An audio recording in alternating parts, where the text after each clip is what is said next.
never going to dusty ass Cincinnati ever again. Bruh, see, it makes me so mad.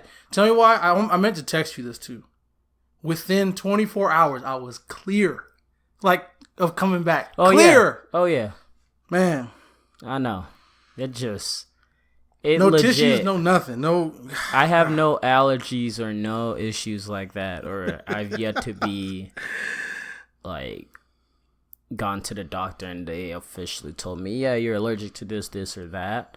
But twice I've been to Cincinnati, and every time I've been, both times I've had to live off of allergy medicines. Benadryl. Yeah. Claritin. Step in Cincinnati, nose goes shoot. Yes. Everything closes up. Everything closes. Running. It's ridiculous. Everything closes. This man tried to tell us that the news said excellent air quality. I was like, yeah, excellent air quality for here. For y'all. Bro, we were in a Burlington Coat factory parking lot. I said, bro, look at this haze. We turned around, look. It was just a cloud. Yeah, it looked like a foggy window. 4 or 5 p.m. outside, and there's just this fog. Sky's clear and everything, but there's just this fog. I have taken area. North Carolina for granted. Oh yeah, all we got out here is trees that breathe good oxygen. I've definitely taken North Carolina for granted, and both times I've come back from Cincinnati, I'm like, you know what? This ain't a bad spot after all. Cause it ain't Cincinnati. Bro, hey, it's crazy too, because every time I talk about Ohio at this point, I have to preface it with no disrespect. But at this point, I don't... Full disrespect. Right. Listen, no disrespect. Now I have to clarify, no disrespect to the people. Full disrespect to the state of Ohio. Just the state, as an establishment. Yes, as a piece of Harry, land. Logan, I'm going to need y'all to... move somewhere else. Go to Nashville, Kentucky. Give me something else. I gotta try a new spot. I know. Bro, see, I gave y'all 2 tries. And I didn't think it through because I should have packed some stuff, but it's a good thing too. I thought it was an anomaly. I thought, that's how I knew. That second time, that's how I knew. I was like, man. Because going into it the first time, I was a little sick already. Yeah. But then, once I hit there for sure, I about died. And so this time around, I'm like, maybe it was just a one-time thing. Let's see what happens. Nope. Nah, not again, B. Golly. Gosh. And then... Dead. Flying back. My God. That was an adventure. That was... Well, we spent 6-7 hours 6 Chicago Midway. Yeah, 6 at least. We were supposed to fly back from Cincinnati to Raleigh this past Saturday. Our flight from Cincinnati, we were flying from Cincinnati to Chicago Midway to Raleigh. Yep. First flight was at 7:30, and we were supposed to be back in Raleigh by 11:25. Yep.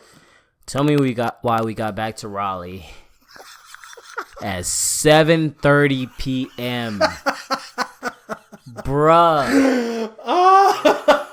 Thank God I had my iPad, laptop, phone with me and all. And, it could have been a lot worse, but still, it was just super. One of the things that made it just super inconvenient was Chicago Midway literally had no, chain restaurants or anything like that. All specialty all restaurants. Specialty, and so I was like... I truly regret getting that pizza. I would have rather saw gone that hungry. Pizza.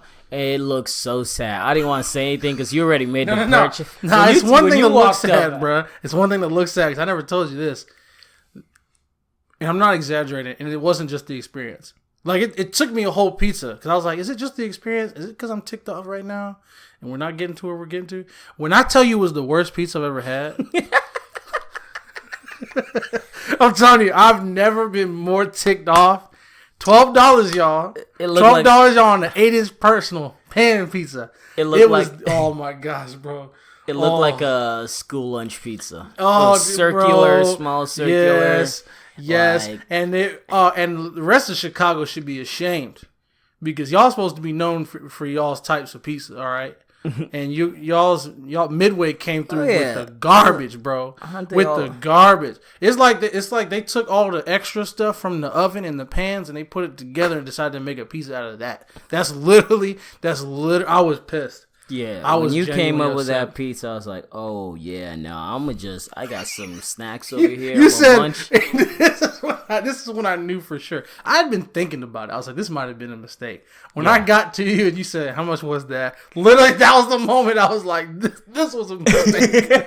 This was a mistake." I try to be $12. I try to be as chill about it. I wanna, because I knew you were about to eat that. I was like, "My man's already was hungry. You already spent the money on it." I didn't want to be rude, but I was like, no, I was literally, I got that and a king size Snickers, and I'm not joking. The Snickers was easily more satisfying than that 8-inch pizza. Oh my gosh, I was so ticked off. That was mad. I hadn't even sat down. You said, how much was it? I was in my brain. I was like, damn it.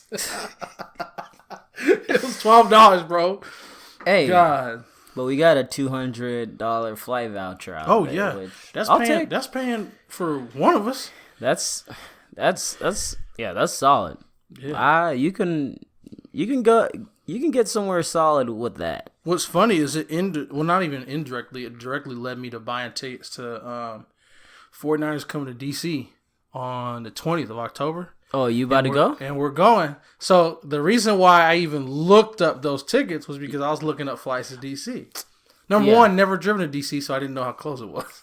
Oh yeah, because it's like 4.5, 5 max, max, depending on if you like hit traffic or whatever. Yeah. Bro, tell me why Southwest to DC, and I have to remember, like Southwest is very much like Southwest. Yeah. Flights to DC were like, I think 2 of them was, even with the vouchers, was gonna be like $600, and I was like, sheesh. Yeah,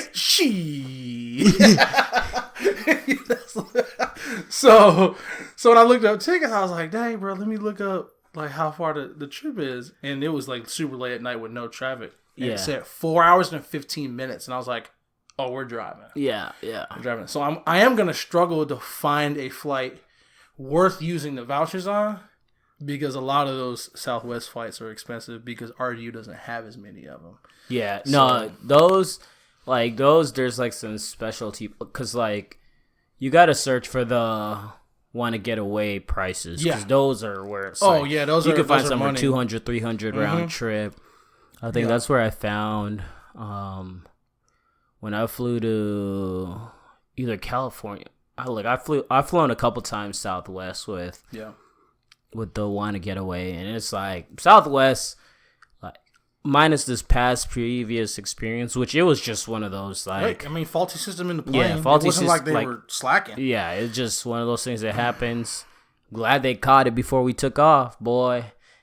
Dog, that was wild. We were literally about to lift off, seconds away from the feet of the plane leaving the tarmac, and Buddy just hit the brakes. I legit thought we were gonna peel out. Like that's how fast we were going. Like I was like, dang. Yeah, and he hit that junk hard, bro. He hit that junk so hard because there was 2 seats behind us. A lady dropped her coffee all over the floor and was like, and first she was of just all, over here. I'm sorry. I didn't even hear that. Yeah, I missed that part. Yeah, she was. Oh, I'm so sorry. And then the dude in front of her was like, "Oh no, it's totally fine. I understand." And she was just, "Oh, I'm so sorry." Oh my gosh. It's like, no, it's fine. But yeah, that junk was wild. So minus that, like for the most part, I'm straight with Southwest. Yeah, I just straight Southwest. Delta. Yeah. Delta's the move. Delta's top tier by far. Yeah, Delta's the move. I hate American Airlines. After flying with them once, except I'm going to be flying with them again coming up end of October, which I'm not looking forward to, but they were the cheapest option for what I'm doing. For Vegas? This 10-day bender. Yeah. Oh, yeah. Yeah, so that's going to be fun.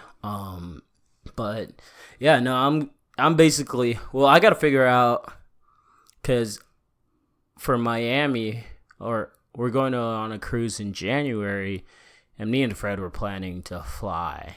Yeah. We've driven to Miami couple times now. I've driven to Miami. I decided I'd never do it again. Three times now. We did it the one time. I know. I was like, nope, fly next time. Bro, we were on a plane. Goodbye. After the third time, I was like, and especially with the third time, we did it. We literally drove up to Miami, I believe, Thursday night. Got there at some point Friday. Drove back Sunday. It was so much fun, but God, it sucked. Me and Fred were dead, and we're like, nah, we're never doing this again. As fun as it was. Yeah. It's like, I'd rather just buck up a couple $100 or however much. Because also, like, after you, like, even out all the gas and everything, it's like, I had never really been so cool with spending extra to fly.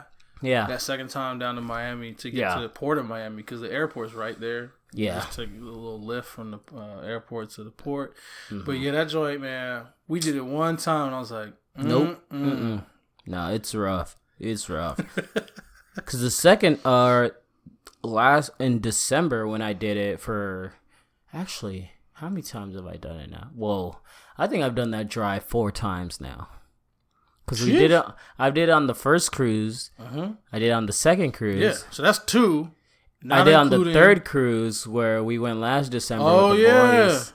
And then so y'all done it 4. You've done it 4 times. And then I did it in May. That's enough. Or June. Yeah, that's enough. Because you and Fred. That's disgusting. You put it, bro. You got some valuable like airline miles with a couple of those, man. That's 100 hours in a car. Yikes! 4 times to Miami. Yeah. Oh yeah, never doing that again. Never doing that again. Have you actually like stayed in any other parts of Florida? Every time I set foot in Florida, I've only been to Miami. Yeah, it's to go all the way down. Like I'm passing. I've only been to Miami. Coworker of mine said Tampa's not bad. I need to ask Florida folks because like, and obviously Twitter is skewed, right? Twitter's skewed. But the general impression that I get is if I'm going into Florida, it's to get to Miami. That's it. Everyone's like coming through. It's like the middle is just like this is Death Valley. And you're just trying to get to the bottom. I know, because I know there's people that are from there like, oh yeah, Tampa's nice, Orlando isn't terrible. And this is, I'm like, and this is the other terrible thing about Florida. Florida is so long. It literally, like, it takes like 6 to 8 hours just to get out of Florida if you're leaving from Miami. Yes. Because it's like a 12-hour drive from Raleigh. Oh my God. Literally a third or even 2/3 of the drive, you're just literally driving through Florida. I want to check out Orlando mainly because of Disney World. I've yet to be over there, but I heard that like Disney World, you just gotta like, all right, I'm about to spend stupid amount of money, and it's okay. Yeah. But one of these days, I'm gonna do that trip. It'll be fun. Although this last time when we drove in June, it was bugs galore in Orlando. Oh, like yeah. Fat old bugs, bro. Yes. And it's like, just as you're walking out, there's these huge bugs flying everywhere. Yes. We drove to Orlando to pick up Fred's friend. And then from there, we drove to Miami. And that's like a 4-hour drive because Orlando's like halfway through Florida. And like 42 minutes getting out of Orlando, his front of his car just got caked with bugs. It got so bad I had to pull over a gas station and just like wipe it all off the windshield so I could see. Yeah, I've heard it was disgusting. Literally have I've heard people joke about the bugs of Florida. It was like one of the plague style. Yeah, bro. Yeah, I've literally heard like the mosquitoes out there are a species of bird. The roaches are huge. Like cicadas, like those big old, like they basically look this like is everything. Like it's just like I love Miami and all, and I've considered living there, but at the same time, like Florida just got too much going on with these. Like everything is just. They talk about everything's bigger in Texas. Now everything's bigger in Florida. And not in the good way. It's all the insects. It's all the insects, the animals, the gators, the crocs, whatever they got down there. Something in them waters is bad. It's the mixed waters. Them tropical waters. Yeah. That come in and be like... Because apparently, out of like all the United States, like because the Florida Gulf is right there, apparently they got like the most species of sharks too, because they get all like the tropical sharks. And I'm like, dang, bro, this is the closest thing the United States got to Australia. Is basically Florida. No, I was listening to a podcast and they were talking about it was the Dan Le Batard show, and they're based out of Miami. Yeah, and one of them we were talking about how they talked to a like lifeguard, and the lifeguard was saying like, there's so many people that don't realize, like, yo, they're just sharks hanging out in the water, like, close as hell to where they are. Yes. A lot of times people don't even see sharks be hanging out hella close to the shore. Mm-hmm. And most of the time, people, don't even know it. I'm just like, nope. Big nope. Also, the other thing is, like, I've gone to Miami 4 times. One time really to actually go to Miami. Yeah. The other 3 times was just to go there to go on a cruise. But the one time I went there, I didn't touch the water once. Like, you go to Miami, the beach, everything great, all that. But it's like, I ain't here to get in the water. Like, I'll get in a pool or something, like anything else. But that actual body of water ain't about to happen. But, so... They got your boy, Agent 45. Yeah, yo, bro. So it might be a wrap for boy. Bro, it's hard. So I want to be optimistic. Here's my fear. He panicking. My fear. He is. Yo. So 2 things. Number 1, the transcript of his conversation with the dude from Ukraine is wild. He's bugging. Wild. Also. The report that came out that he basically called up Nancy Pelosi was like, okay, let's try to work something out. Bro, that alone, I was like, oh, he's done. Like, if that's legit, I was like, he's done. It's right. He's done. When you're at the point where you're trying to make deals, it's over. Yeah. It's over. As a matter of fact, if I've got evidence and somebody calls me and goes, hey, how about we settle? I'm like, no, we're going to court. Like, if you're especially if you're the president of the United States. If you call me asking to settle, guess where we're going? We're going to court and we're going to get what I asked for or more than what I asked for. And in this situation, it could be 10 times worse. And this is the other thing where it's like, he didn't get any approval for that. He just did that on his own, acting out on his own, which is talking. Bro, first of all, I'll give it to him and the people he has around him that they've managed to like keep it all intact for this long with like... Because dude's tweeting and all this stuff, and I mean, I'm sure there's many other phone calls that, like, we could pull up easily. First of all, he should have been gone. That's first and clear. But now this recent stuff with the Ukraine guy trying to bribe him. I'm curious. With the Biden stuff. This is kind of like that with a formal impeachment inquiry. Yeah. I'm guessing, and again, I don't really know what the process is like, but what I'm guessing is once you launch it formally, then you're tasked with building a case for impeachment. I wonder how much is legally obligated to be released once that happens. Yeah. Like, for instance, stuff that they've been able to basically hide or kind of skirt around. Like, and again, I don't know what the process is, but if a federal judge says you have to come to us with X, Y, Z documents, they're done. Oh yeah, they're done because now we're talking. And again, they get warrants or anything. Not to say that they can't like find another way to wiggle out of it, and that's my worry. My worry is because this is what it feels like is going to happen when it's all said and done. We will know without a shadow of a doubt that this man should be impeached. But we won't have proof. That'll be like the big thing of like, but do you have proof? Do you have proof? And then it won't happen. Yeah. But everybody, when it's all said and done, we'll all know without a shadow of a doubt, and then we'll just have to deal with another 6 years, basically. So this was wild because this was so wild. Like, I watched CNN both yesterday and today, which I don't ever watch CNN. Right. I don't ever got no reason to watch it. But when the news first dropped yesterday, I was like, oh, okay. Word. Turned it on, and then today they were talking more about it, and I guess they got some more like other transcripts that are confidential that like they haven't fully released to the public yet. And the dude on there was saying like, yeah, it's bad. Yep. It's looking real bad for Trump. And yeah, he's panicking right now. And when the news did come out about him basically going to Pelosi for like, hey, let's try to work a deal out, you're done. Like, yeah, you're almost certainly done at that point. Because him, of all people, stubborn-headed, fake news. He's panicking right now. He is panicking. And took long enough. But it's better late than never. I'm trying to be optimistic about it, but it is intense for a formal impeachment and one of process to like be launched. That's significant. And one of the biggest things about it is like, because the longest time Pelosi had been holding off on formally making an impeachment inquiry, because they like there's so many other things that happened way in the past that they kept going to her like, hey, are you gonna do it now? Hey, are you gonna do it now? And so for her to do it this time, and it wasn't even like they sent it to a vote or whatever. She was straight up, no, we're like, proceeding with this.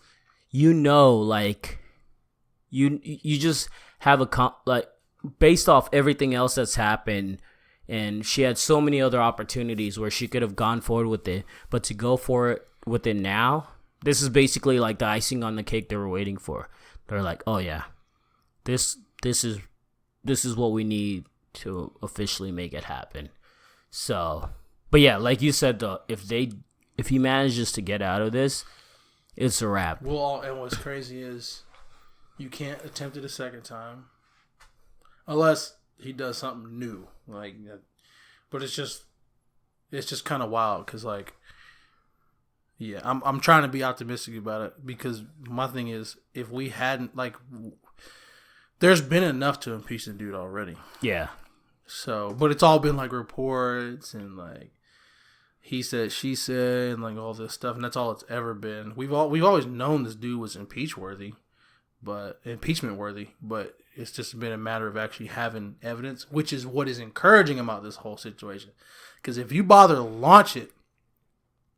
You don't launch an impeachment inquiry for to do a smear campaign. There's literally nothing. No. There's literally no new stuff that you can go like. Let's prove to the American people that we should impeach Trump. Like there's nothing. There's nothing that we're going to hear where we're like, oh man, that surprises us. Yeah, that surprises us. Why you are so you wouldn't do it just to do a smear campaign unless you're an idiot. Like if that's the goal of this whole thing, you're not going to tell anything and the American people don't already know. They've had several times before where they could have gone that route if they wanted to make it a smear campaign. Yes. But Pelosi's been like strict about it, like, no, this isn't enough. No, we're not gonna do it. So for it to happen now. Yeah. It leads me to believe they've got something. It's shoot, even if it's just a ploy where like what you do is you do like you see this with sports. What they'll do is to leverage the situation is you leak that we found such and such document, or we got such and such sources, and you say stuff like, "Hey, if this comes out during the proceedings, it's really really bad. This could be the end." You could have absolutely nothing. Yeah, you feed sources. You could have absolutely nothing. But what's Trump doing? He's in his office like, damn, what they got. Or that's the thing. That's the scary part. Is it's not even what they got. It's they found it. Well, he's got it in his head. Like if they find this, I'm out. Like I'm done. And the other funny part about it is like they released a transcript for the call today, but it wasn't. I believe it was just a summary of it. Right. But like they were gonna use the summary as because the summary they didn't add. It's not the full conversation, and so they nitpicked what they want to add in there, but the summary was still bad enough. Where like it's still like, nope, yep, you're still screwed. So like, it's not good. Man. It's a wrap. It's not good. So Washington. Yeah, Washington's in a. Shout out to Pelosi. Yeah, making things happen. Never thought I would say that. Never thought. Shout out. Shout out to Washington. DC's in a tizzy. Yeah, it's Speaking of, man, you got anything else politically related? Because I just got reminded of DC. Oh, you gonna talk about the Washington garbage skins? There's so many levels to it. So I didn't watch any of Monday Night Football. I sat through the first half of garbage. I watched some highlights, but through the highlights, you don't really know. Yeah. Apparently, there were hardly like any fans there. Oh, it was like a home game for the Bears. It was bad. It was a home game for the Bears. Yeah, it's rough. So you know how SeatGeek, Ticketmaster, these apps, they'll show you where the stadium is rated in that particular league. SeatGeek will show, I think it's broken into 3 categories. It's concessions, and I'm about to look it up. I think it's like concessions, parking, and like I don't know, it's like seating or whatever. Like that. Yeah. Tell me why FedEx Field is literally like 30th, 32nd, and 30th in all 3 categories. Oh, it's the worst stadium in the league. It's a blessing. It's actually a blessing. Tell me why we got, because in football, you always get it's quarters. You don't switch sides. You switch sides by half, so you play a whole half on one side. So either way, like unless you're on the 50-yard line, you're gonna get your team on offense. Yeah, for a half. Tell me why we got 2 tickets in row 3. Like there's literally like preferred, which is like the wall. Yeah. The 3rd row is basically like the front row. So like we got row 3 on the like goal line. Unlimited hot dogs, sodas, and like peanuts or whatever. $178 a ticket.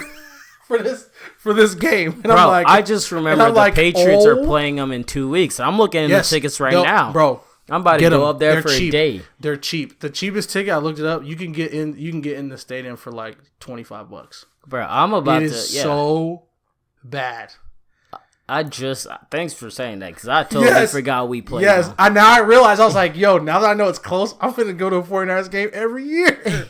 It's trash. It's gonna be a breeze. Bro, and too, like I've already seen on like Facebook and Reddit, whatever. There's gonna be mad 49ers fans, so I'm trying to. Link up with them and be like, yo, where? Because I asked Jake too. I was like, yo, Jake, what's some advice about parking at FedEx? He was like, well, I told him I was gonna be slandered Redskins fans. He's like, bro, there won't even be any fans there to slander.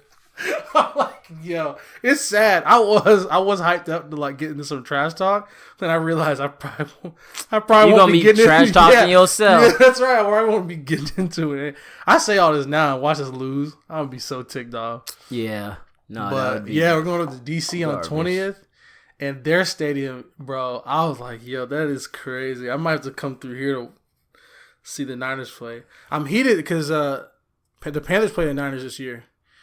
But they go out to Santa Clara, and those Southwest tickets are something serious. Oh, yeah. I looked up San Jose. San Jose's got an airport. I was looking at Oakland and then driving into Santa Clara. I was like, nah. Yeah. That's expensive as can be. Shit. But yeah, if you want an easy football game that's not Charlotte, DC. No, that's inexpensive tickets. Looking at that joint. So you said the Pats are coming to they play FedEx? him October 6th. Hey, that's like 3 weeks. Not even. 6th. Yeah, that's 2 weeks. Mm-hmm. I'll drive up there for a day. Yeah. I was so pleasantly surprised by that because I was like, dang, let me look at. Because I was fully expecting completely out of my price range, bro. See. Yo, Jets at Redskins, it's starting at $20. You saw that, right? Yes. Go look at the Lions at Redskins one. Starting at $8. You see the Dolphins one? The Dolphins one's bad too. It's probably only going to get worse. Redskins at Dolphins is $20. Yes. Oh, man. Ridiculous. Yeah, that one's going to get even worse. Yeah. That's the thing. The only thing with the Patriots is it's still the Patriots, so the tickets for that start at $115, but dang. That might be the lowest I ever that's the thing it. too. I was trying to give the person I was showing, I was giving them a frame of reference because they had never been to a football game. Yeah. So they were like, "Yo, is $175 for a ticket good?" I'm like, "Well, let me show you." Yeah. And I looked up same app. I was on SeatGeek and I looked up Gillette Stadium. Yeah. Which is where the Pats, who always win. Yeah. Starting $225. Starting, it was Patriots Giants. Starting 225 in Gillette. I was like, that's 225 for up there. That's 225 for up there. I'm paying 175. I might dap, like I'm on the visitor side too. I might dap up a 49er at some point. like legit, we might dap up an NFL player. That's how close we are. Patriots Giants starts at 225. So yeah, Redskins, bro. R.I.P. No, it's a wrap for them. Prayers going up for Dwayne Haskins. I think my man. They about to throw him out in that mess. Has he not started yet? No, bro. That's wild. Yeah, that's crazy to me. Case Keenum's. I think, but they're probably gonna start him this week because Case Keenum is out. Or not out, but he's missed he missed today's practice with the ankle injury I saw. Yeah. Basically leading up for an excuse to start old buddy. Bro, how come nobody told me? It's cool enough that Post is gonna be here. How come nobody told me Sway Lee was gonna be with them? Huh? Oh, bro. How did nobody tell me that? When is that concert? I'm sick. I gotta hit up the 17th. It's at PNC, right? Yes. I gotta hit up. I'm sick. I gotta hit up a friend that works there. See if she can hook me up with some tickets. Cause this new Post album slaps. Yeah, it does. It slaps. I ain't even gonna lie. If I could get a ticket for the right price, I'll see it.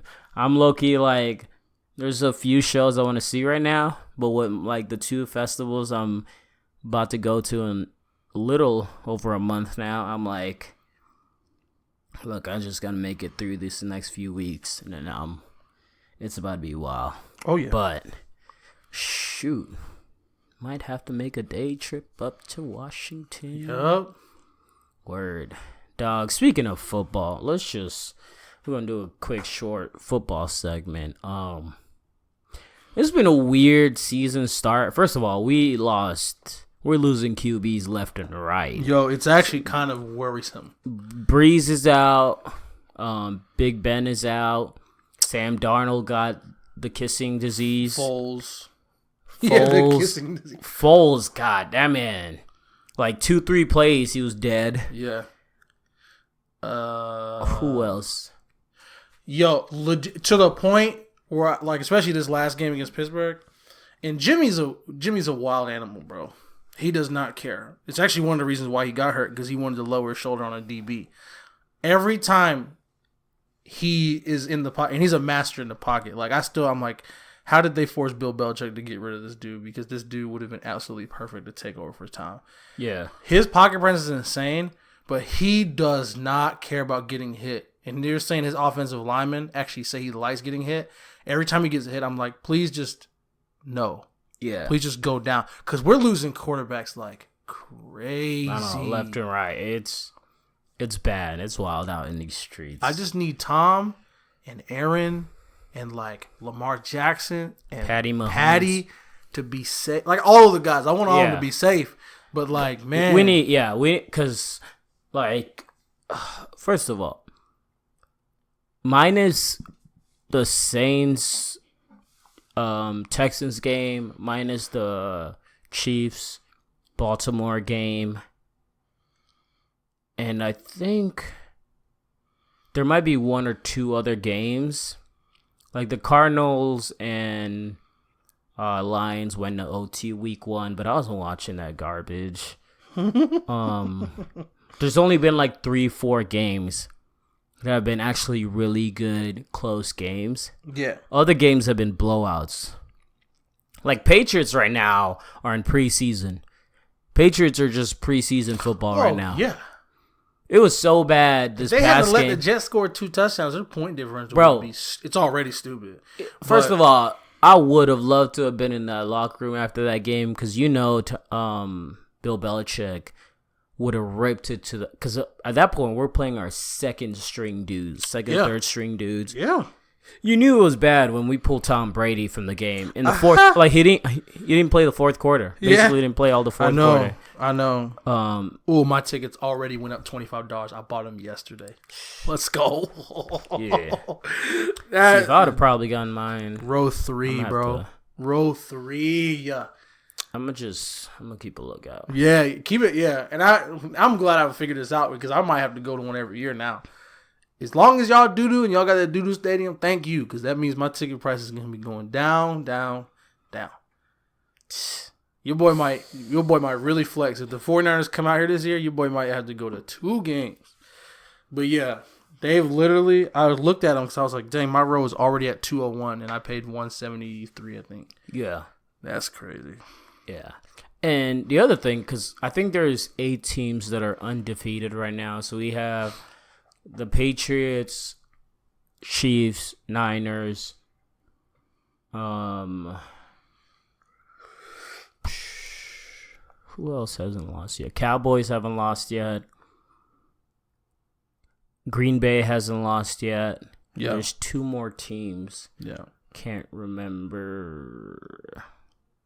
Has Tampa lost yet? We beat them week 1. Oh, yeah, okay. There's 2 other teams, can't remember, but like I believe there's 8 teams that have yet to lose.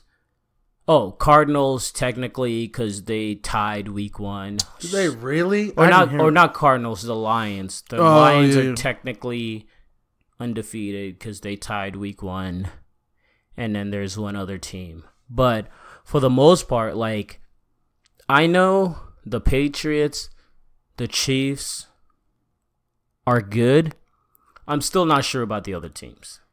Yeah, 49ers, from a fan, we've played Tampa, and they've improved a little, but they're not good. Yeah. They're just not. Who do we play week 2? I forget who we played week 2. We played Pittsburgh in week 3, and I think it's a combination of 2 things. They had Mason Rudolph, who looked like a scared baby deer. Yeah. Which, the flip side of that is the reason why is because our defensive line is like legit. I will say that. Pittsburgh has a good offensive line. Our defensive line was in the backfield on every play. That being said, 49ers are one of the weaker undefeated teams. Yeah. Because Mason did not help do them any favors. Mason Rudolph did not do Pittsburgh any favors. We are 3-0. If we beat the brakes off it, because we play Cleveland Monday Night Football, we already had a bye week. Yeah. Now's our bye week, which is clutch. If we beat Cleveland Monday Night Football, if we beat the brakes off of Cleveland, I'm ready to say we're legit. But as a fan, as somebody who's watching, and even then, Cleveland's been kind of like. Here's my thing: Cleveland garbage. I am enjoying what's happening to them so much because my God, all the talk going into this season about Baker Mayfield, Cleveland Browns, and that's the thing too, because I've never been the one I enjoy to have a winning people season fail in the past 10 years or whatever. Yeah, and part of it just makes me so upset. I don't like Baker Mayfield. I've made this super clear, so many times, and it all stems back from his behavior in college, all this stuff. It's just the narrative of, it goes back to this whole idea of, okay, you take everything he's done and you put in a black quarterback, everything about Baker Mayfield, make him black? Nah, he doesn't get the same reception. No. I mean, Lamar Jackson, balling out this season Buddy would have got drafted in the 3rd round. Balling out this season. Going into the season, all this stuff is nah, he's a running back, are they going to be good, blah, blah, blah, we don't know much about him, all this stuff. And, I mean, from where he picked up last season, taking the reins from Joe Flacco, he basically brought the Ravens into the playoffs. Yeah, they shit the bed against the Patriots or whoever they played. Yeah. But still, Lamar Jackson had a better year than Baker did, but it was all this hype going on with Baker, all this talk, and just the super egotistical, and how cocky he is. Dude is just a he's just a guy. What it feels like right now, he feels like he's just a guy. He does not feel like a number one overall pick. He's like a distant cousin to Johnny Manziel. Yeah. Without the serious drugs. Yes, slightly more well behaved Johnny Manziel. Yes, that's exactly what he is. And because I watched both of week 1 and week 2 of their games, because I think 2 of their 3 games have been prime time now. Yeah. Which the other thing about it is the Browns, guys. Yeah. Is the Browns. Yeah. Like they beat the Jets. I think it was 23-3. But goodness, did they play bad? Like the Jets just. It's the Jets. First of all, it's the Jets. First of all, it's the Jets. Second of all, it's the Jets. Third of all, it's the Jets. And they were so bad. It's the Jets. Because the Jets' defense was playing fairly well. Right. But just their offense, nothing. And especially after, I think it was Trevor Siemian they had, after he got hurt, and they brought in Luke Bryant or whoever they got. Dude, they just picked from the sideline. Oh, Luke Falk, I think. Luke Falk, yeah. Picked them up from the sideline, tossed them in the game. Bro, it was so bad. I mean, once Trevor Siemian... Le'Veon Bell, my goodness, dude. He gonna die. I'm actually... though. So that's the one thing I am ticked off with the Jets. Because I think the Jets are close. Because, like, they need Sam. And Sam needs to be in. Like, it's developmentally key for him to be in right now. But if I'm Le'Veon... Bro... Why am I playing? Well, it's not even that. It's like, you got to have some respect. Okay, if you're in a place where you're like, okay, we're in survival mode, we got to wait till we get our QB back, yada, yada, yada, whatever, you don't let Le'Veon Bell touch the ball 50 times. This is literally, like, he's a running back. Why are we going to give him the ball 50? Dude was even throwing passes. And I'm like, yeah, nah. If he gets hurt, it's 100% on the Jets. That was the thing. Like in that game, once Trevor Siemian got hurt, it was literally their next 9 of 10 plays involved Le'Veon Bell. Running, go under center. I was surprised he didn't start throwing the ball. And it was funny because they interviewed Adam Gase going into halftime. It was like, so who's your emergency QB? Right now, it's Le'Veon Bell. At that point, I was just cheering. I was like, you know what? Give me Le'Veon Bell. Let me see. Toss him in there. Right. Toss him in there. Let me see what happens. Yeah. But, I mean, yeah, Cleveland, they're not good. They're not good. No. And all the hype going into the season, all the stuff with Baker Mayfield, like, Odell, low-key. I mean, first of all, I thought he was. They were talking about, he's super happy, yada yada. First of all, the only thing that he was happy about, and he was happy about being out of New York. Yes, he was happy about being out of New York, and that Jarvis was there. Yeah, but that is where that list of reasons to be happy stops. He went from living from New York to Cleveland. I was just talking to somebody about this the other day, bro. That will be like one of the what ifs for the 49ers that I will remain sick about for a long time, because we 100% offered New York a better package than Cleveland did. And the reason why they didn't even call us back was because Gettleman and whoever the hell owns the Browns, they're buddies. So they took a freaking some safety, and like some low picks for Odell. And I'm like, bro, we literally offered you next year's first and a second and a player. Like, to send him to Cleveland. We were just talking about Ohio. Yeah. You didn't think this man? This is I'll be sick about it forever, because Jimmy G throwing balls to Odell would have been art. Actual art. Well, even like,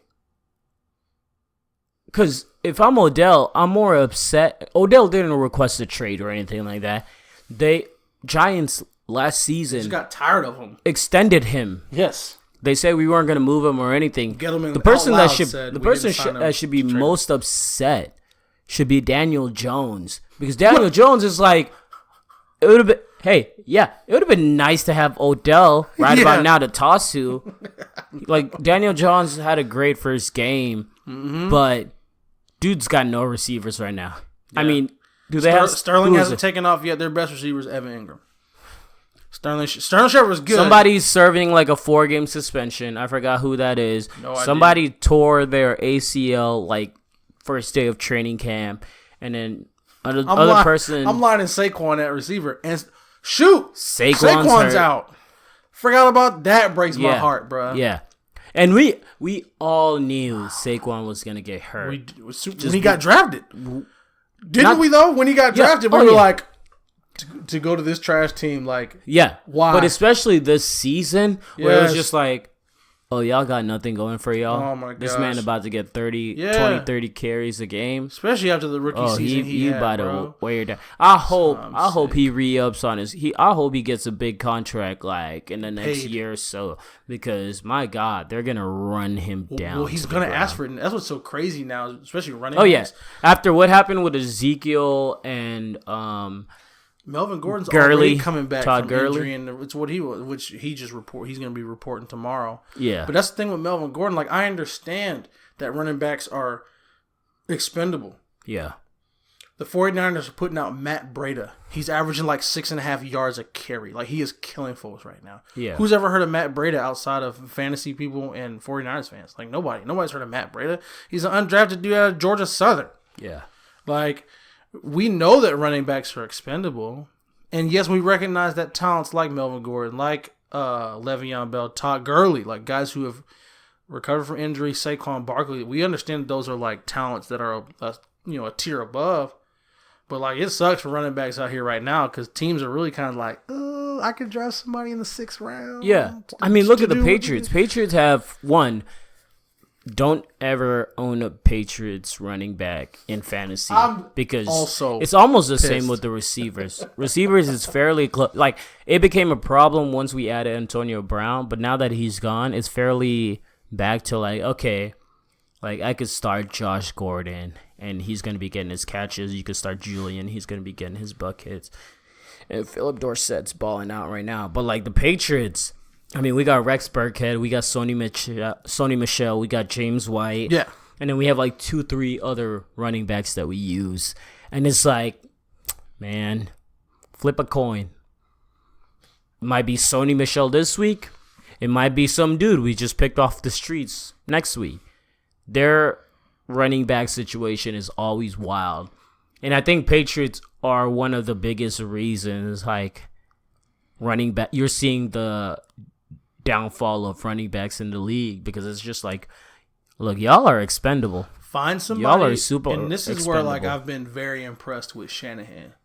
And impressed, but almost simultaneously like, bruh, please spend the money. It's like when Melvin Gordon says, hey, can y'all trade me?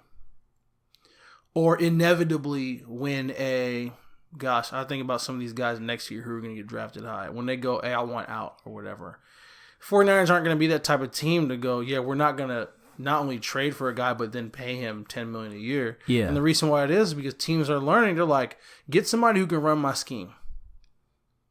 And I can literally go find somebody off. There's a chance I could go off the street and find somebody who could do that. Again, like you think about the Patriots. Patriots are a perfect example. Outside of Sonny Michel, who we knew out of Georgia. Yeah. Outside of him, which when he got drafted, we were both like. So Sony Michel is the first like player that I could remember in the 13 years now I've been a Patriots fan that the Patriots first running back Patriots have drafted in the 1st or 2nd round. Like, we don't do that. No, that's what I'm saying. Like, our 1st round picks are always O-lines or defensive backs, stuff like that. Yeah. So when we were both like, when they picked a skill position player, like at the 1st round, we were like, oh shoot, like, okay. Yeah. And funny because like Bill Belichick usually is not great at drafting in the first couple of rounds. That's why they always trade back.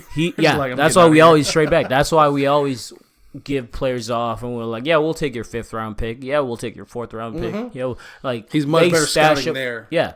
Because they are better at the diamond and the roughs. And those dudes, and it's smart because it's like, one, those dudes you're getting in the 5th, 6th round, they got more to prove. They're playing harder. And then also, it's like, it's the sucky part about it, but it's also true. Those dudes are more expandable and like you got to pay them less. Yep. They don't work out. All right, that's straight. Cool. Because you can find another person that just does the same job as them. And what's cool is, and people complain about the business side of the NFL, and I think there are some pretty shady sides of it.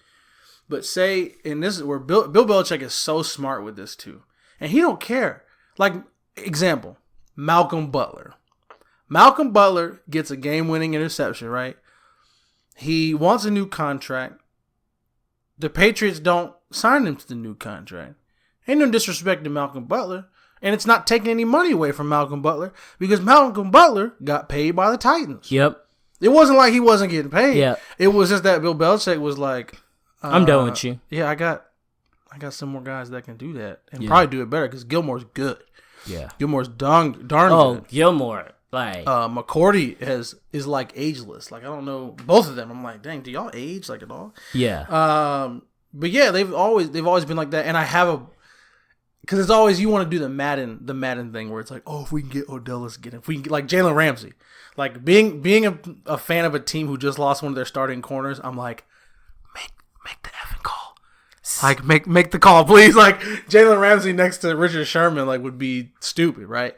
But the NFL is like, if you can find a guy that can run your system, you don't need to like spend on them draft picks. Like, somebody's going to pull the trigger on Jalen Ramsey, and as good as Jalen Ramsey is, there is no amount of impact that one corner can have that's worth multiple high picks, and you have to pay him. Like, Jalen Ramsey's not going to win you a Super Bowl. Yeah. Quarterback and an offensive line and the offensive line and defensive line are going to do that. Jalen Ramsey's not going to come in and win you a Super Bowl, but you got to give up picks and you got to re-sign him.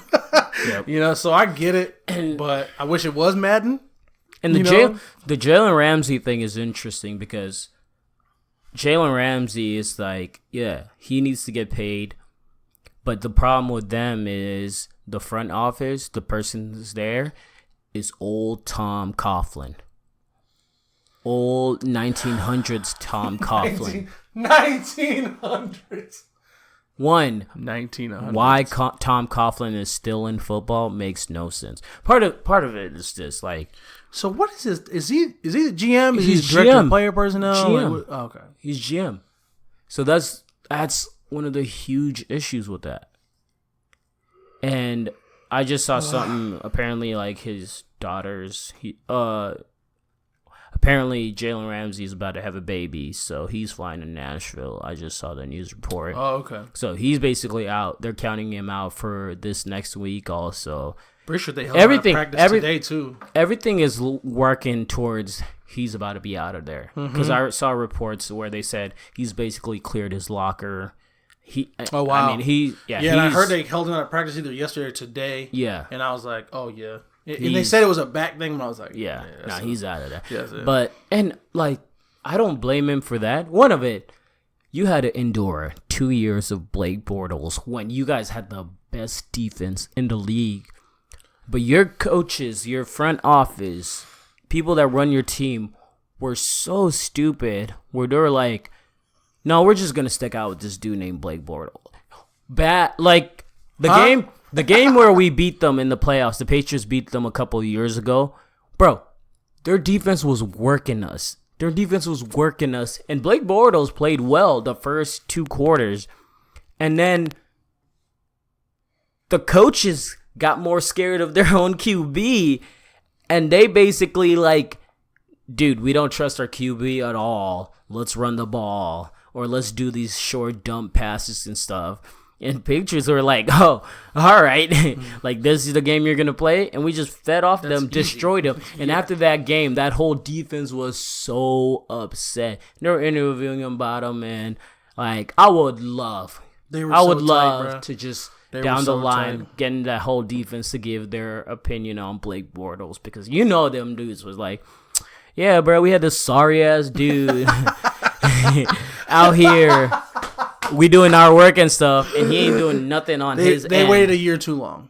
Yeah. For the Foles thing. Oh, yeah. They waited a year too long. When they elected last year to go with Bortles, literally my first thought was that everybody, Ngakoue, Malik Jackson's over there. Obviously, you got on the offensive side of the ball, You had, and this is back when they had like Allen Robinson. This was before Allen Robinson was our Bear. Yeah. And I'm thinking, y'all have a Super Bowl team on both sides of the ball. Leonard Fournette, they had just drafted Leonard Fournette. Like y'all legit have a Super Bowl team, and you have Blaine Gabbert basically as your QB and Blake Bortles. So yeah. No, that junk was crazy. I remember this is when I knew that there was a solid chance they were going to be done. When we played them, not last year. I think it was either last year or the year before. We played them near the end of the year, bro. We put up like 450 some odd yards on their defense. At one point, they were literally fighting. The Jaguars were literally fighting on the sideline. Oh, I remember. You remember that? Yeah. We were tearing them apart. Like, it was actually very bad. And that was when I realized, and this was only a year of like the Jaguars defense being dope. I was like, yo, this might be over before it ever began, because once the offense gets the ball back, I mean, they should have had a solid run. Bro, how do you waste AJ Bouye and Jalen Ramsey, dog? Those two cats, it's crazy watching film on those two, because you're like, I would never want to pass it ever. Nope. Especially to the boundaries. I've never passed into the boundaries. We're like, what? Why? And then your defensive line and your defensive backs, they got Miles Jack. Their team is filth, actual filth. You give the ball back to your offense, and you're like, we got this. No disrespect, because he made it to the NFL, but we got this freaking Walmart employee out here running our offense. It was. I would be sick. Their team is so good. They had so much. Still have so much talent, but it's getting to be less and less. You lose Allen Robinson last year. You're about to lose Jalen Ramsey. Yikes. And it does suck to them, because like that defense is like, oh, we finally have a QB. Nick Foles destroys his shoulder, and this Gardner Minshew guy. God, that freaking sucks. I mean, Gardner Minshew's done good so far. He's good so far. But that wasn't supposed to be your guy. That wasn't supposed to be your guy, and it's one of those where it's like it's a new dude, so teams don't have tape on him yet, can't fully prepare for him and stuff.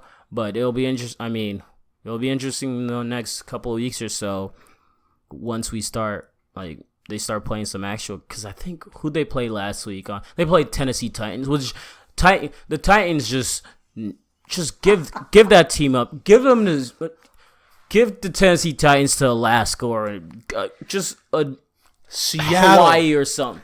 Seattle got a team. I'm trying to think who needs a team. Tennessee, just. Yeah, get that team. And what sucks too is Texas have a ton needs of fans. another team. California, give them back to San Diego. San Diego. There we go. San Diego don't want no Chargers I'll say anymore. This. Tennessee's got fans. That's the problem too. Is they're just. Ugh.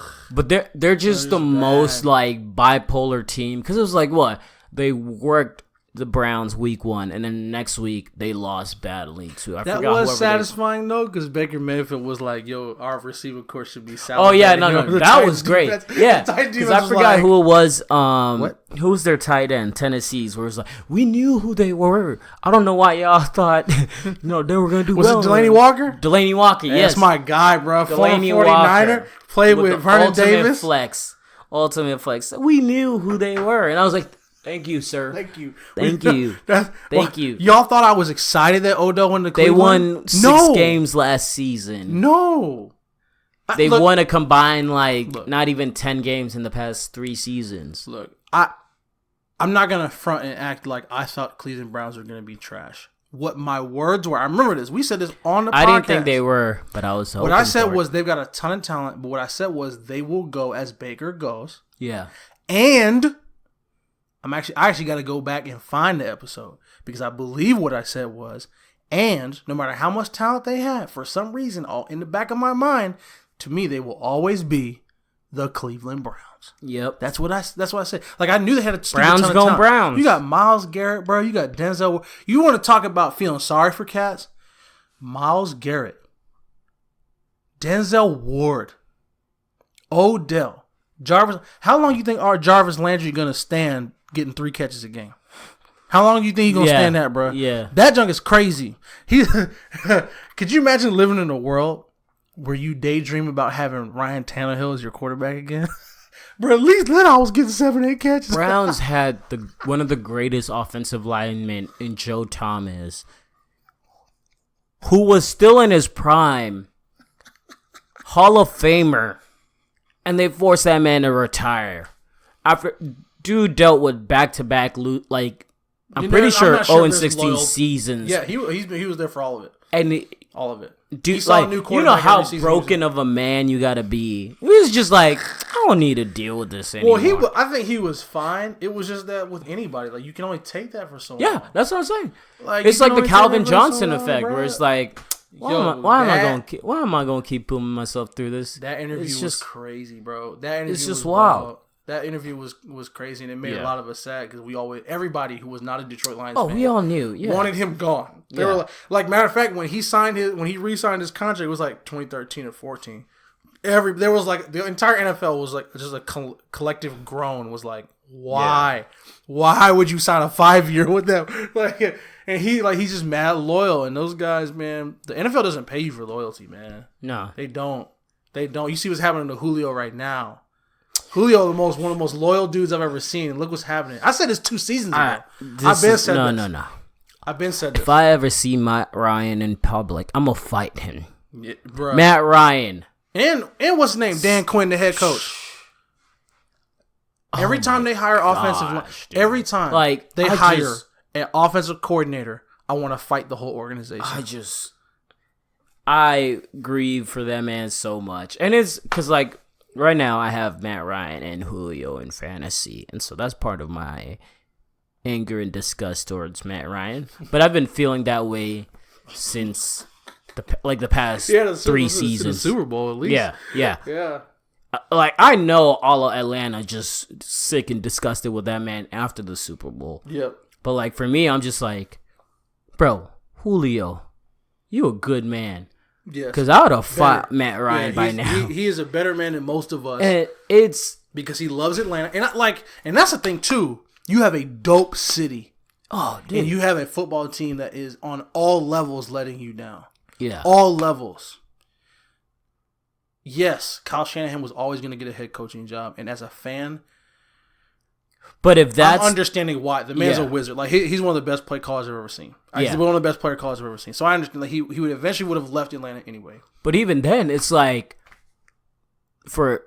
have huge drop off after that. Even then, it's let's watch the tape from last season from what he did and incorporate.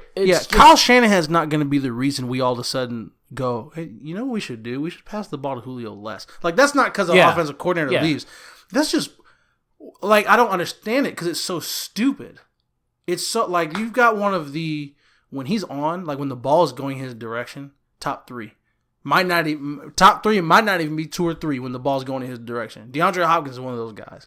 Odell's one of those guys. But Julio Jones, when he's on, there's nobody better. He makes some of the dumbest catches. And this is the other thing. What's so frustrating about it is Atlanta has such a stacked offense. Yes. Devontae Freeman. They got Ito Smith, Matt Ryan, Mohamed Sanu, Julio, Austin Hooper, Mohamed Sanu. I said that already. Calvin Ridley, Devontae Freeman. All these dudes. Defense. Look at their defense. You got Vic Beasley. You got Deion Jones. You got Desmond Truth on that corner. Again, I feel like a lot with kind of where the Jaguars are at. But Atlanta has even less excuse because they have a somewhat capable quarterback. Yeah. They have just absolutely... Their first hire at offensive coordinator after Kyle Shanahan was Steve Sarkisian. Bro, Logan, if you're listening to this right now, it's funny because we all knew that was not going to go well. That's a trash hire. We all knew that wasn't going to go well. On all levels of football knew that was a terrible hire. It was. I don't even know who their offensive coordinator is right now, bro. How do we pass the ball to Julio less?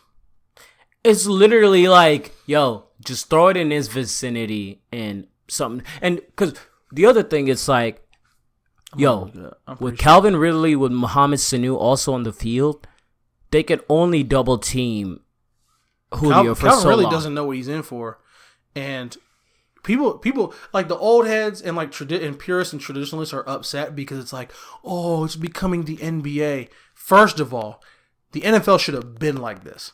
Yeah. The NBA, while I believe in agency and I believe in like telling the team, hey, you know what? I don't want to be here. Even though I believe in that, if there's any sport where players should be allowed to say that out loud, it's the freaking NFL. We've talked about this on multiple episodes. The NFL beats cats to death. If there's any professional sport where guys should be allowed to go, you know what? I'm gonna honor my contract, but I also want to get out of here. That's what Melvin Gordon's doing. Melvin Gordon's like, I want to get paid. If I'm not gonna get paid, I don't want to be here. And he ultimately says, you know what? I'm gonna go ahead and report. But yeah, the NFL should be that sport where cats are allowed to ask out. And it's crazy because as much as I want some of these guys to move, especially at the end of their contracts, we still got 2-3 years worth of freaking franchise tag that we got to deal with. The franchise tag, yeah. But yeah, Julio, man, the frustrating part, one of the frustrating parts about it too, is he's about to turn 30 if he has not already. His entire prime has been used up. Bruh, if you're a neutral fan, or if you were just paying attention, some of the catches he made in that Super Bowl game, we'll never see again. His prime's gone. Like Julio, his prime. And he has foot injury that like is the worst injury for a receiver to have to be dealing with constantly. Yeah, he's so his years are slim. One, I'm glad he got paid this season because he's one of those dudes that is like that's basically like a lifetime achievement, basically pay raise he's getting, which he deserves for all the crap he's had to deal with. And it's just especially after that season where they went to the Super Bowl where it was bombs away to Julio. Why would you go away from that? Why would you go away from that? It's just dumb. But enough about the Hawks. I mean, what? Have they won a game yet? They might have won one, but I'm pretty okay. They're 1-2. The reason I remember is because I remember the locker room video, but like none of them have been impressive enough for me to actually remember that it happened. No. So I don't know. Yeah, they got one. I think they're. Yeah. So last thing as far as football, I'll say this: my God, if I have to deal with one more bad Monday Night Football game, I don't know why I keep putting myself through it. First of all, that's because I'll sit there and I'm like, "This is gonna be a bad game." Watch it. Yeah, this is a bad game. Continue watching it. Why am I watching this bad game? If I'll say this, if October 5th goes the way both teams are trending, the 49ers are absolutely going to beat the brakes off the Cleveland Browns. Which at the very least, even if it's a bad game, at the very least, Kyle Shanahan's going to try to run up the score. He will 100% try to do that. He's going to try to put 40 on the Browns. He's going to do it. Like going to that's his goal. Yeah. Tell me why we turned over the ball 5 times against Pittsburgh and scored 24. Yeah. So he's gonna try to put up 50. That being said, yes, this string of Monday Night Football games is bad. Monday Night Football games have been bad. The Thursday night games have been bad. It's rough, man. It's been a lot of bad football to start the season, it makes sense. It makes sense because it's still like most of these teams now aren't playing all their starters in preseason and stuff. So the first couple weeks are technically preseason games for a lot of these teams.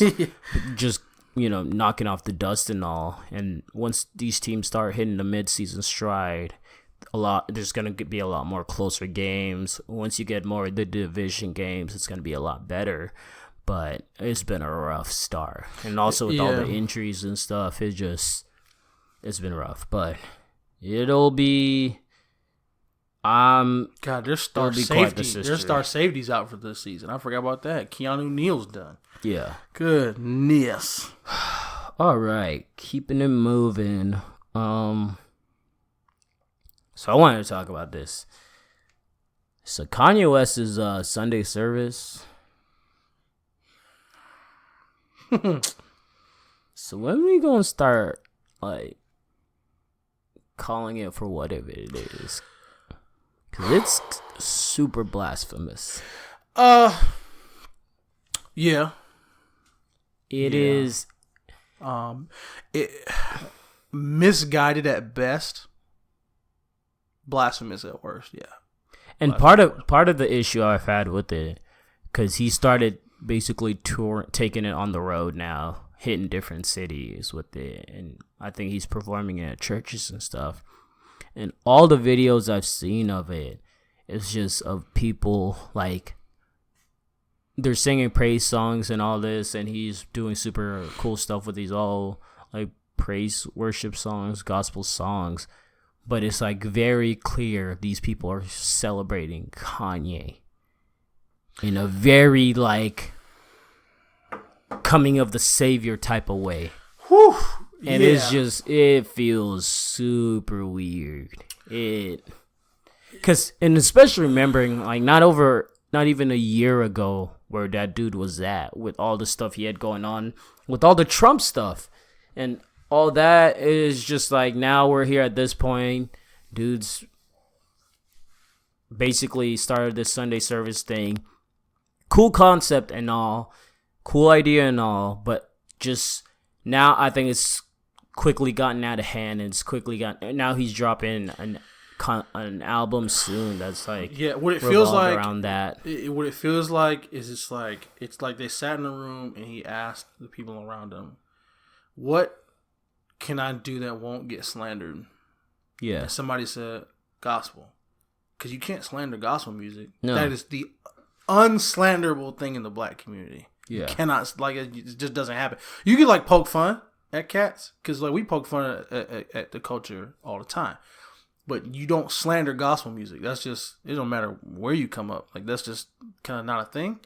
And what it feels like is he just wanted to step into somewhere where people would be afraid to slander it. Like, how do you slander God, basically? You know? And that's the thing that concerns me because it feels like he's propping this whole gospel music thing up as like a shield. Yeah. Like, he's just like tired of getting slandered, and he's like, you know what? Let me distract y'all with some Jesus smoking mirrors, basically. Yeah. And I don't like that. That's what it feels like. It may be, I may be completely wrong because what it might be. And this is the thing that we gotta... because that's a fair point. Because the first thing we heard from him ever since the whole Trump stuff, ever since the slavery was a choice stuff, his first reemergence was with the whole Sunday service stuff. Yeah. And so, it just seems like an unslanderable thing. Like, how do you don't go, oh, dang, like, you know... Yeah, so it's just like because it's almost like it's like the impenetrable fortress. Because, and again, being in church all the time, people say this all the time. Only God can judge me, right? People say stuff like that. Or they'll say, and what people get to say is, oh, you don't know what's going on in his heart or whatever. Because, and that's the thing, too, we gotta understand is a possibility. It's entirely possible that God kind of got a hold of him and was like, bro, you need to stop messing around and start using your talents for something constructive. It's possible that that's a thing. Yeah. Just not what it feels like at all. It doesn't feel like that's what's happening right now. It feels like what's happening right now is he's using it as a shield because he knows that he's made some unhealthy decisions. Yeah. As far as like what he's communicated about both himself and his people. And that he's basically using it as a shield to keep people kind of off his back a little bit. And that's different than if it was like, again, like his life was legitimately changing and he was trying to use his talent for something that's uplifting, which there may be a little bit of that. It's just not how it's coming off. And also, it feeds in a trend of like different artists that go to religion or Christianity or like gospel music just to feed off of it, basically borrow it and then toss it back and go back to, because like Snoop Dogg apparently last year dropped a gospel album. I haven't listened to it. I love Snoop Dogg. I haven't even listened to his old reggae album. Yeah. Yeah. And so that's one of those things, like, it's Snoop Dogg. You don't really think much of it and everything. And everybody loves Snoop Dogg. And he's Snoop Dogg. But, like, he's dropped a gospel album. And the other person that also reminds me of this also is this ties in with Chance as far as the stuff he does with, like, religious-based songs or the aspects of religion he adds into his music, where I like what he's doing. I like the way he's bringing light into it, but it's also super weird where, you know, you go from a song like that and the next song is like, blah blah this, then I put the booty on my Gucci belt, all that, like all this other raunchy stuff, which I mean, I'm not trying to be the old like traditional like whatever. It feels weird, all of it. Where it's like because I think it's one of those things I've always I've heard somebody say this, one of my favorite artists, he's like, someone asked him, it's like, hey, are you a Christian singer? He's like, no, I'm not a Christian singer. I'm a singer that happens also to be Christian. Yeah. Which, with Chance, it's like, yo, dude, you're a rapper that happens to be Christian also. Yeah. Just go with that. And right, and that's okay. And that's what we talked about this a few weeks ago, where it was like, homie, just decide. Yeah. Like, just decide. Don't try to be in the middle. Yeah. Once you try to be in the middle, that's when stuff gets murky. And it's to the people because it's on both sides where like you make it tough for people that are like super religious people to listen to your music because it's like, okay, you have some stuff that's like clean religious based and all that I can listen to, but like 90% of your other stuff, it's like, okay, parents not gonna have their kid listen to this most likely, right? In a traditional sense of form, and you don't have to make music for kids either. I think the big thing too is like nobody is questioning. Well, nobody with any sense. I know there are people that are because they have a completely warped view of Christianity. Anybody who has any sense isn't questioning whether or not he has a relationship with God. That's nobody with sense is questioning. That's not. It's just a, and I've said this before. You can tangibly detect the indecisiveness between who he wants to cater to in his music. Yes, you can cater to multiple audiences, but they can't contradict themselves. And he contradicts himself a lot. So exactly. It's like you can cater to different audiences. There's artists that some of the greatest artists have always been able to do that. So we're not saying you can't do that. And we're not even really trying to dictate your music. We're just saying like don't contradict yourself. And or at least try. Like we all contradict ourselves to some extent. The other thing I'll say with Chance is like I don't even have I want him to continue doing it the way he's doing and all. It's just the thought to keep that in mind where like you said, you can't please both sides of it. Right. And you're going to receive criticism from one side or whatever. We're like, there's some songs, it's cool. Like listening to Coloring Book and, you basically have this whole song where you basically did a remix of, I think it was Amazing Grace or your own reform. I forget. Basically a worship song. Yeah, it was basically a worship song in the middle of your album, which was super cool and all. And so with Chance, it's like not even really trying to bash that or all. I got more issues on the whole I love my wife and stuff more than the the religious stuff as far as that with him. But with Chance, that's like that genuinely sprung upon with him genuinely throughout his career. With Kanye, it's tricky because you could look back. He had Jesus Walks and all that, right? But also, when Jesus Walks was out and all, it was like it's one of his most memorable songs. All that, and then he had his next, 10 years or whatever, and then he had the hell of a year he had last year with everything he's going on. And then to kind of come back to this and the way it's happening, where also here's the other thing, he might have great intentions about it, but it's also just the way it's coming off being seen. Because literally there's videos of him walking through the audience and everyone's just like touching him and screaming and stuff like that. And it's all like, man, that's the hard part about going from, and I've seen this happen with worship leaders, I've seen this happen with pastors, is you go from nobody to celebrity. This man is going from a celebrity job and trying to go into an occupation that's supposed to be for nobodies. It's supposed, like worship leaders and pastors, they're supposed to be no recognition, mouthpieces for something else. For someone else. Like no, and so you're not supposed to give the recognition to them. The recognition is supposed to go straight to God. Yeah, That's right. Basically, so he's going just from connecting he's you. trying to go from celebrity like backwards almost. Yeah. Whereas most people have to struggle with the reverse, where they have to struggle with going from being nobody to becoming famous, and then having to like balance that. Where he's going straight from famous back to this thing. Yep. And it does. It feels like super cultish. Like you watch videos from this, and you're like the whole thing where he's like, and this was the super blurred lines thing. To me, the biggest picture of the blurred lines was when he was like, yo, this is my city. Watch this. I don't know if you've seen that video where he goes like this and he walks through the crowd and he's doing this and the whole like group like parts for him. Yeah. Everybody's got like, and like it's weirdly quiet and like the hands out or stuff like that.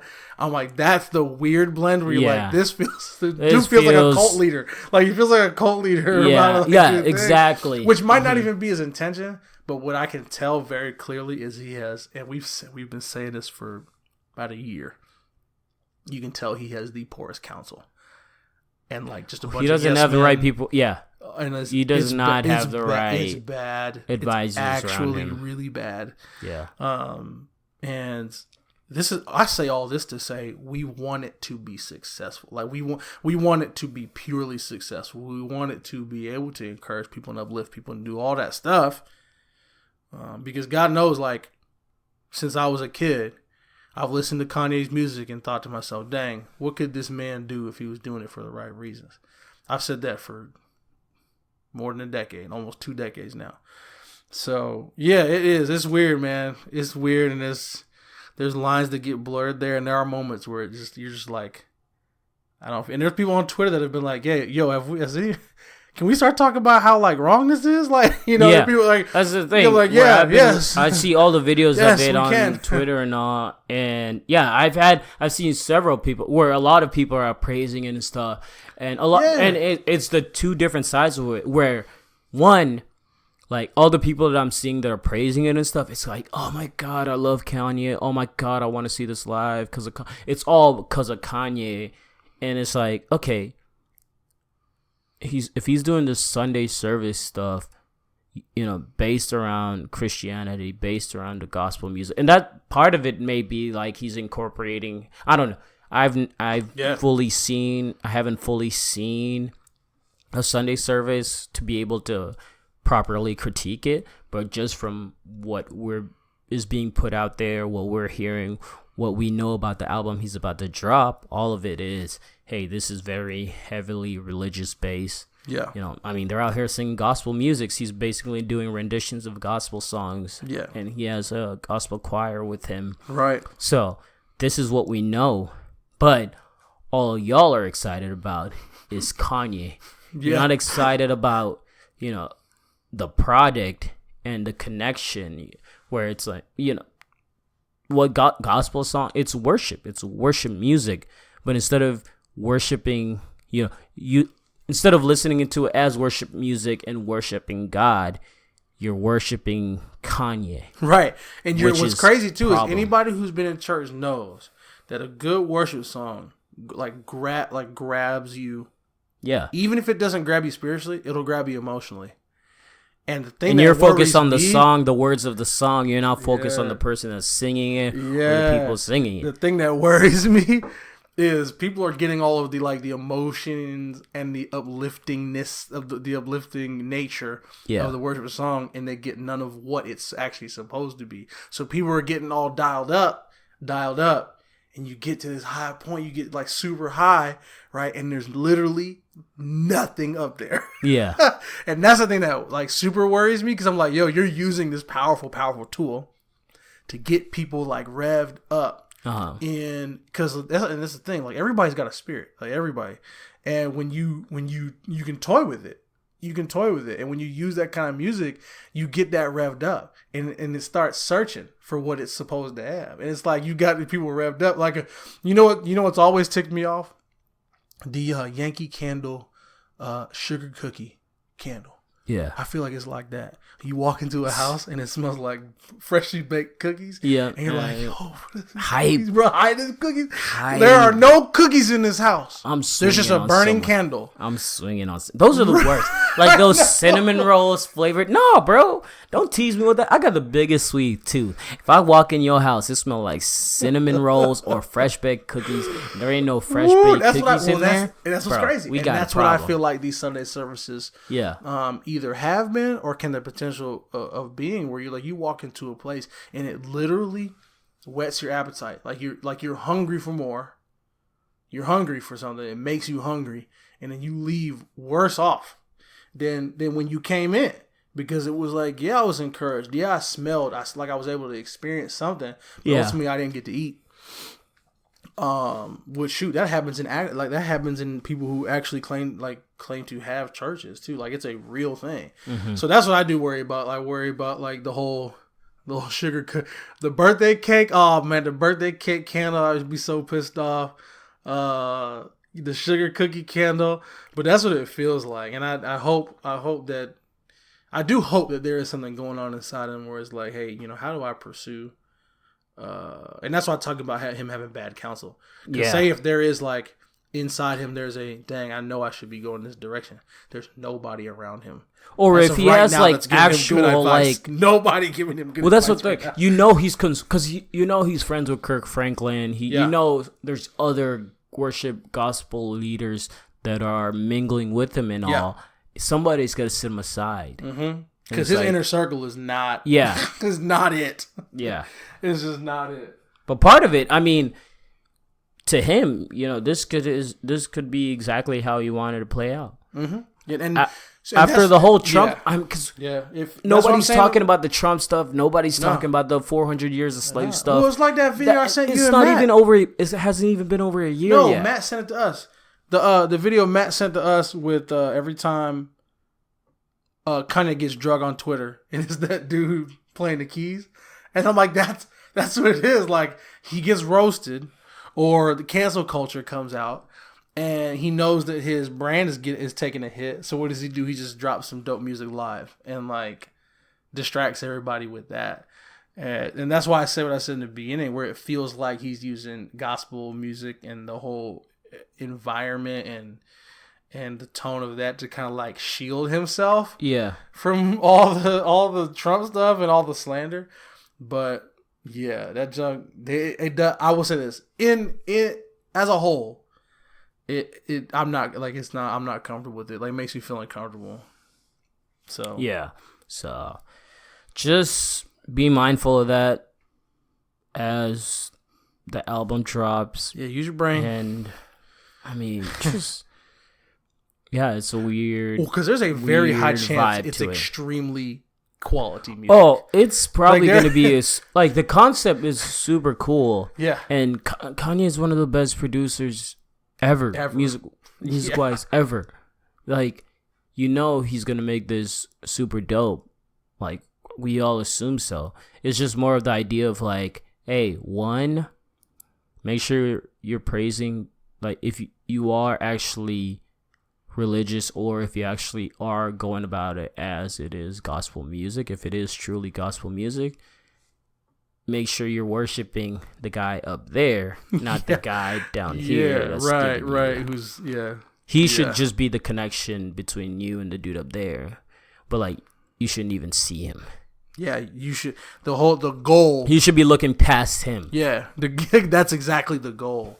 That's exactly the goal. And that's why I feel like, say if it is genuine, that's why I feel like he's got such an uphill battle, because most of pastors, worship leaders, they start as nobody.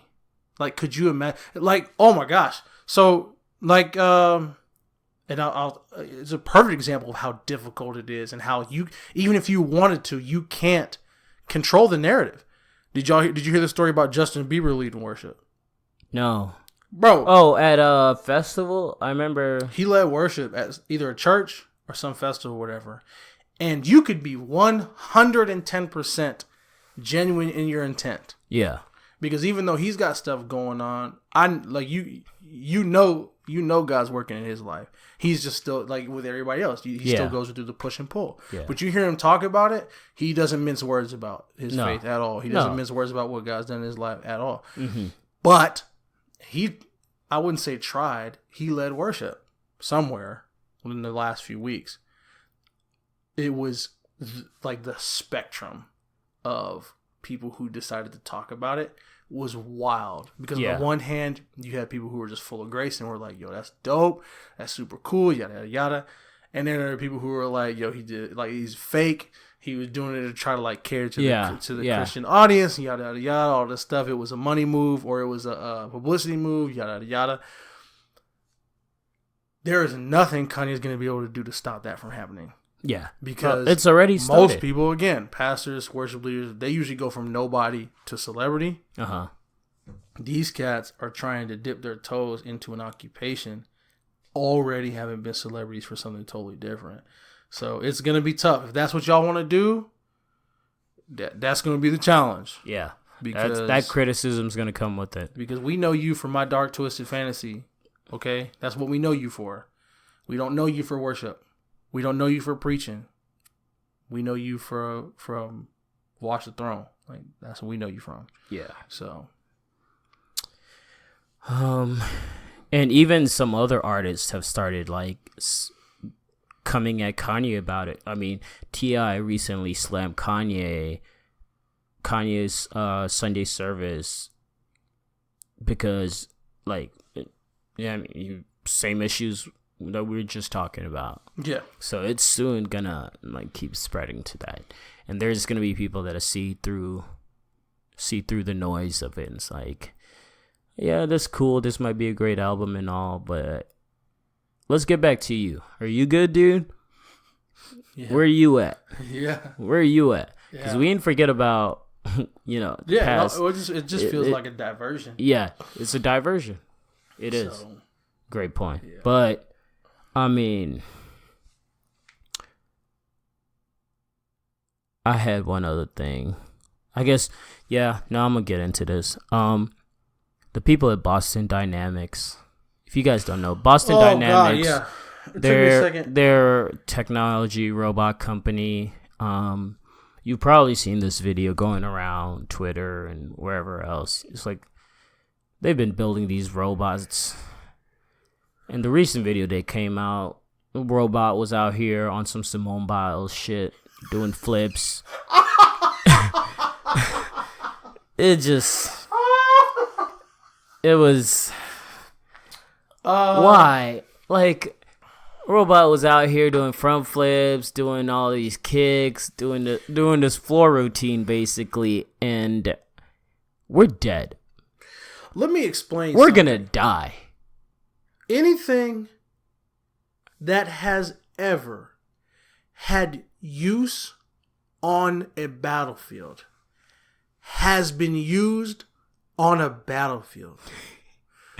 I'm going to give you an example. Some dude thought it would be dope to make toy helicopters. Do you know what that turned? And you know what I'm talking about, because every mall you went in, you thought you were getting dive bombed by a bird because there was some dude holding a remote control in the middle of the mall, flying over, about to cut your ear off, trying to, in the little middle kiosk, trying to sell them toy helicopters. Yeah, you know what that turned into? Combat drones. Drones. Yep. It started with those little helicopters, then moved to, let's throw a camera on this. Throw into spy cameras, went into weapons of mass destruction, basically. Yes. You want to know how? And I'll even give you a non-lethal example. You want to know how competitive paintball started? The paintball gun was invented by people who worked in lumber. Yeah, they would literally drive through woods and they would mark the trees that they were going to cut down with paint guns. Huh? You know what that turned into? Simulated warfare. Let's shoot each other. Simulated warfare. I did not okay. know that, all right. Of course. Okay. Now, Fast forward to Boston Dynamics, which we've been paying attention to them for the past couple of years. I wish I could find all the tweets where I've responded to the stuff they post over the last like 2-3 years, and because every time, what has it been? It's been we did. Yep, that's me. Remember the video they posted last year of them jumping over the boxes and stuff, and like avoiding obstacles. And it's almost like to them, it's almost like an Apple event. It's just like roughly around fall time, you can almost expect a video to leak from Boston Dynamics of, hey, you remember that robot we built from last year? Look what it could do now. Last year, it was, these mugs can jump on boxes, on and off. Now they can do front and back. This year, they about to represent the U.S. in the Olympics. Forget humans, because they out here doing splits, cartwheels, backflips, all this nonsense. Next year, seriously though, think about it. It's just, you remember Robo Wars? Yeah. Oh yeah, the TV show. We got to the point where it's like, oh, it'd be cool if we we created our own robots, it'd be a hobby, yada yada yada. Some fool thought to themselves, what we should do? We should make robots and put a TV show on and make them fight one another. How long? I don't know which one's coming first. Maybe Olympics do come first. Maybe it's like, do the American robots beat the Japanese robots? You know what I'm saying? Like, but I watched the video of it doing like front flips and like tumbles and stuff. It scared me because when it does that tumble, when it like hits its feet and does that like front tumble, the first thing I thought of was like it either jumping out of a moving vehicle or like imagine them things. Oh God, it just gives me chills. Imagine them things being dropped out of planes like parachutes, just robots coming down, hitting the ground, tumbling. They don't even have to hold the guns. The guns could be in the body already. It just be shooting and stuff. Like, bro, we're dead. Wait till we start programming. Oh, just wait. This movie's been invented. Y'all go watch iRobot. Watch the movie iRobot. And what's scary about iRobot is they programmed it. Yeah. There's 3 laws. There's 3 laws of robotics. One of the main characters in that movie, he invented the 3 laws of robotics. Number 1 is you can't harm a human. Number 1. And because the program was written to be self-evolving and self-developing, the program basically it starts putting value on human, like varying values on human life. Yeah. And the artificial intelligence basically says, in order to protect humans, we have to enslave them. Yep. This has already been done. That's why I get upset when I see stuff like this. I'm like, the people who make movies, they've already thought about this. Yeah. There are warnings. Terminator. They're like Terminator, iRobot, all of them. We got, what was the movie with where they were fighting robots with Wolverine? Buddy that played Wolverine? Yes. You talking about Hugh Jackman? Yeah. Oh yeah, you talking about Real Steel. Real Steel. Yes. We done seen it all. From Real Steel to iRobot, we've seen every bad thing that can possibly come. If we invent Transformers, the first thing that we're gonna do, you have to understand, everything starts with the military first. Everything. The idea might have started as a toy, but it gets developed as a weapon. That's how that works. That's why it went from toy helicopters to all of a sudden, what's flying around in the mall now? Drones. Ex Machina. Have y'all seen that? Yeah, Ex Machina. Machina. Terrifying. Scary. It's genuinely. There's just no good way of this terrifying. Ending. No good way for this to end. Y'all seriously think that when we invent 10-foot tall boxing robots, the first thing that we're going to do is bet on them? No. We are going to take them to Area 51. Let's set these joints. We are literally going to take them to Area 51 and attach 50 cows to them. That's what we're going to do. You know they've already started doing that. They're like, wait a minute. You know we can send one of these instead of 10 human beings over This is the thing. We're just seeing what Boston Dynamics wants us to see. You know they have a military contract. Yeah. With that type of technology, them two cats, dang well they got that. Them two cats that got arrested at Area 51 for joking like they were gonna arrest the place. Nah.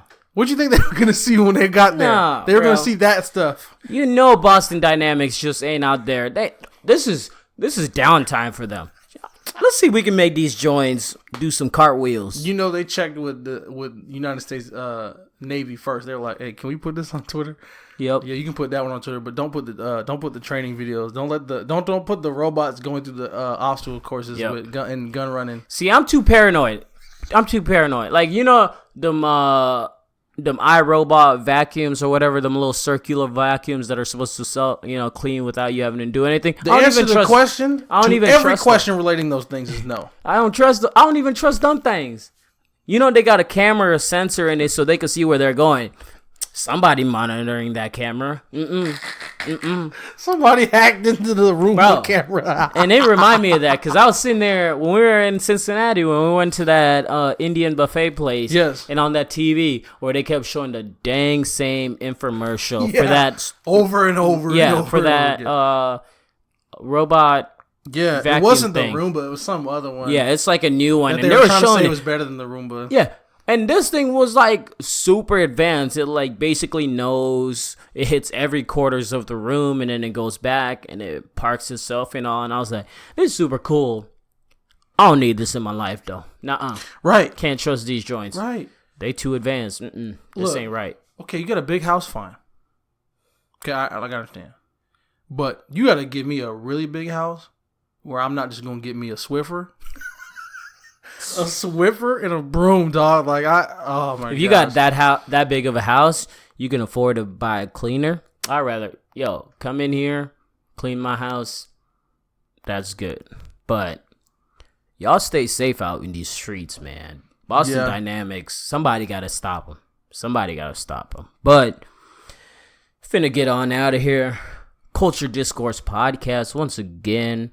You can follow us on Twitter at CDiscoursePod.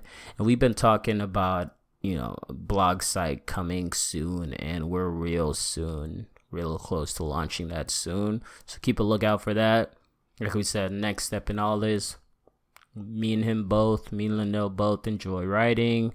And beyond just talking about these different topics and stuff, we're going to start actually, taking the time to really write things down.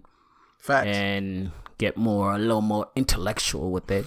Or just, a little more thoughtful, a little more thoughtful, or, just more smack talking about it straight off the cuff. Yeah, it'll be both, definitely. Give you different. And sure. With that, eventually also want to get other people to contribute to it, because it's not what we're doing with this.